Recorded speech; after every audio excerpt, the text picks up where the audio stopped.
అధికారుల నిర్లక్ష్య వైఖరి తుమ్మలకుంటలో నీళ్ళు లేకుండా అధికారుల నిర్లక్ష్య వైఖరి నీళ్ళనే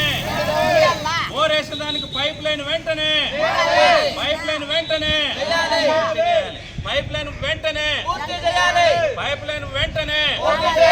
స్కూల్ దగ్గర తవ్విన గుంత వెంటనే మూసేయాల స్కూల్ దగ్గర తవ్విన పైప్ లైన్ గుంత వెంటనే స్కూల్ దగ్గర తవ్విన తుమ్మలకుంటలో నీళ్ళ సమస్య వెంటనే మాకు నీళ్లు వచ్చి పోతా ఉంటారు. రెండోది దానికి కలెక్షన్ కూడా బోర్ వేసుకొని దానికి నిధులు కేటాయించుకొని దానికి సంబంధించిన డబ్బులన్నీ తీసుకొని బోర్ నీళ్లు రాకపోతే ప్రజలు సౌకర్యం కలిగి ప్రజలకి ఏ రకంగా సేవలు అందిస్తారు. మా రిక్వెస్ట్ ఏంటంటే తక్షణం తుమ్మలకుంటలో నీళ్లు రాకపోతే ట్యాంకర్ ద్వారా లేదంటే ఈడే వచ్చి